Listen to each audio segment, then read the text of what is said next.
Una de las cosas que a mí más me inspiran a la hora de hacer divulgación de la meteorología es encontrar conexiones entre cosas diversas, personajes, momentos históricos. Y justamente para esta edición de Naucas pues, quería compartir algunas de esas conexiones meteorológicas, como las he llamado. Así que vamos con ello. Vamos con la primera. La primera es conocida. Seguro que muchos de vosotros habéis oído esta historia, ¿no? Y la relación es entre un volcán, el Tambora, fijaros, un cráter de 60 kilómetros, esto ya nos da una idea de que fue una gran erupción volcánica la que provocó ese volcán. Una casa de verano en un lago suizo, en el lago de Ginebra. Y una novela de la literatura universal, conocidísima, la novela Frankenstein o el moderno Prometeo, de Mary Shelley. ¿Qué conexión meteorológica hay entre esos elementos? Pues ese volcán, el Tambora, entró en erupción el 10 de abril de 1815, seguramente la mayor erupción que ha habido en los últimos 10.000 y pico años en la Tierra. Una erupción, ahí no sé si lo veis bien, que a decenas de kilómetros del cráter llegó a acumular hasta 10-15 centímetros de cenizas, para que os hagáis una idea. Una cosa muy bestia. Claro, esas cenizas, una vez que llegaron a la atmósfera, pues se fueron expandiendo por los vientos, cubrieron prácticamente toda Europa, llegaron a la costa este de Estados Unidos. De hecho, esto provocó realmente un cataclismo, por así llamarlo, y provocó lo que se llama en climatología el año sin verano, el año de 1816, el posterior a la erupción. Por allí estaba en Inglaterra Lord Byron, el poeta romántico. En Inglaterra hacía un tiempo horroroso, lo que llaman ellos ahí, llovían perros y gatos, y decidió irse a su casa de vacaciones, de recreo en Suiza, con un grupo de amigos. Mary Shelley, su marido, Polidori. Allí fueron a Suiza. ¿Y qué pasó? Que se encontraron el mismo tipo de tiempo. No hubo verano. Estaban metidos allí en la casa y entonces no se le ocurrió otra cosa a Lord Byron que a sus amigos convencerles de que hicieran un relato inspirado un poco en ese ambiente tenebroso, oscuro. Ahí surge Frankenstein, surge el personaje del vampiro, de Polidori. En definitiva, la novela gótica. El factor climático, en este caso volcánico, pues influyó en esa novela.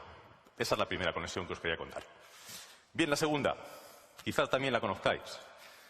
Un cuadro conocidísimo, El grito de Edvard Munch, y otra erupción volcánica, en este caso también muy potente, la de Krakatoa, posterior, año 1883.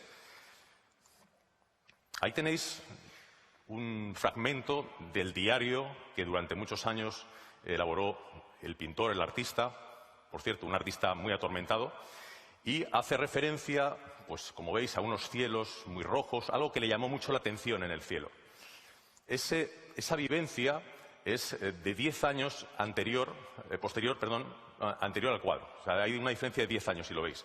Y en el año que veis ahí, en el 2004, en un artículo en una revista de astronomía, en Sky and Telescope, se publicó ese artículo llamado Cuando el cielo se puso rojo, que explicaba que ese cielo rojizo y ondulado del grito de Munch estaba relacionado con la erupción del volcán Krakatoa.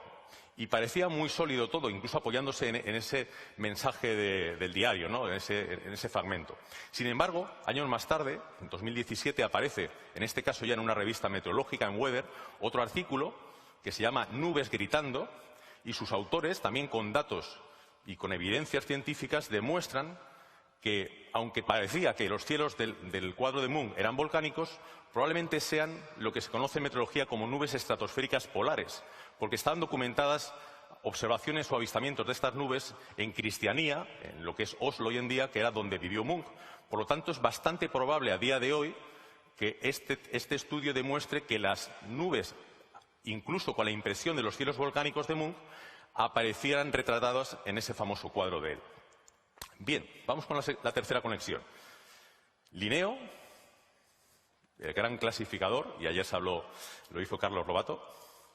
Otra mega erupción, fijaros tres, en este caso la del Laki, también catastrófica en Europa, y un farmacéutico inglés llamado Luke Howard.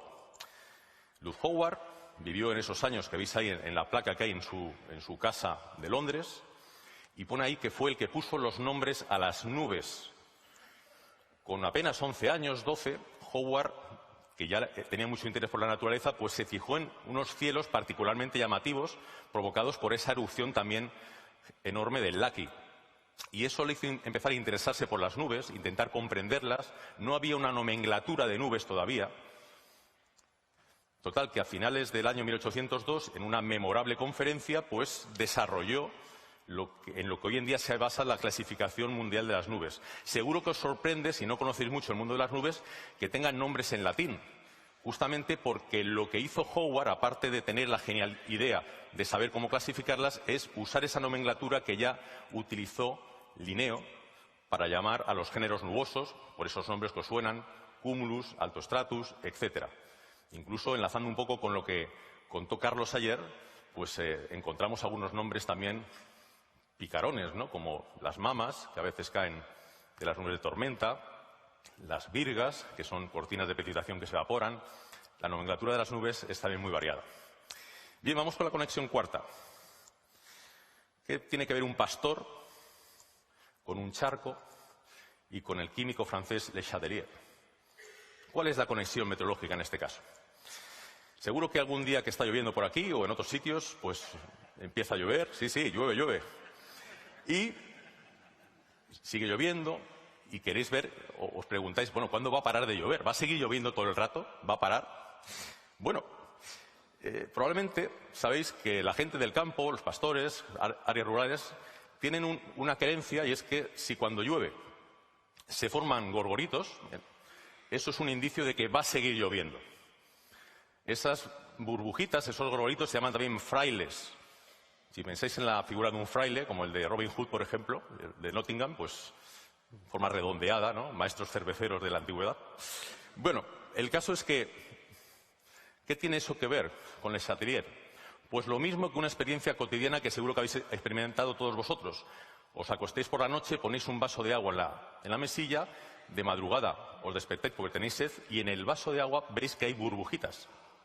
El principio de Le Chatelier lo que dice es que si un sistema está en equilibrio y se ve perturbado, de manera natural tienden a cambiar en él las condiciones para encontrar de nuevo el equilibrio. De manera que si lo aplicamos al sistema agua con aire disuelto en él, ¿qué ocurre? Que al subir la temperatura cambia el tipo de disolución y el aire tiende a escapar del agua. Se forman las pompas. Cuando el agua cae de la nube muy fría es que el proceso de precipitación está ya en marcha. De manera que al final sí que lo que dice el pastor tiene fundamento científico. Es decir, mientras el agua caiga muy fría, vamos a ver las pompas o los gorgoritos en los charcos. Y está conectado, como digo, con el vaso de agua. Quinta conexión. Creo que me va a dar tiempo para ver las dos que me faltan. ¿Qué tienen que ver estos dos mapas? No sé si los reconocéis. El que hay en la parte de la izquierda es el mapa de la Isla del Tesoro, de Robert Louis Stevenson. El de la derecha es un mapa global de isotermas que confeccionó por primera vez Humboldt en 1849. Bien, vamos a intentar tratar de arrojar algo de luz, además con un faro, porque veis que esto va a tener también un sentido dentro de esta conexión meteorológica. Robert Louis Stevenson pertenecía a una famosa familia de ingenieros escoceses. Su padre, Thomas Stevenson, era ingeniero, también su abuelo, un tío suyo. Y los Stevenson se hicieron muy famosos en Escocia por el diseño de los sistemas de lentes de Fresnel aplicados a las luces de los faros, que conseguían aligerar el peso de esas lentes con menos material, y además con esas lentes pues se conseguía que la luz se proyectara a gran distancia. Thomas Stevenson además tenía mucho interés por la meteorología y fue el fundador de la Sociedad Meteorológica Escocesa. Robert Louis, que fue la oveja negra de la familia porque no fue ingeniero, pues hizo sus pinitos, incluso hizo un estudio dedicado a la influencia de los bosques y la temperatura del ambiente. El caso es que Thomas Stevenson diseñó la garita donde hoy en día se mide la temperatura. No os fiéis de estos termómetros callejeros porque esa medida sabéis que no es fiable, aunque en los medios de comunicación a veces ponen esa temperatura y dicen que es el valor que ha hecho. No, las temperaturas se tienen que medir en los observatorios y en garitas meteorológicas. Y justamente lo que hizo el padre de Robert Louis, Thomas, fue diseñar la garita perfecta que nos garantiza que lo que está midiendo ahí justamente es la temperatura del aire más o menos a la altura de nuestra nariz, que es lo que al final nos da la información meteorológica, no el hecho de tener un termómetro cerca del suelo y que la radiación pues altere o modifique el valor. ¿Bien? Bueno, pues para terminar ya vamos con la sexta conexión. Y esta además os la quiero preguntar a todos vosotros. ¿Cuál pensáis que es la conexión que tenemos Aberrón y Divulgameteo, elegante el último. Conexión meteorológica. Bueno, muchos lo sabéis. 5 palabras. Algo nuevo en los cielos. Un libro que os recomiendo. Y bueno, si compráis alguno mío, pues también... Aberrón, muchas gracias. Muchas gracias. Un fuerte aplauso.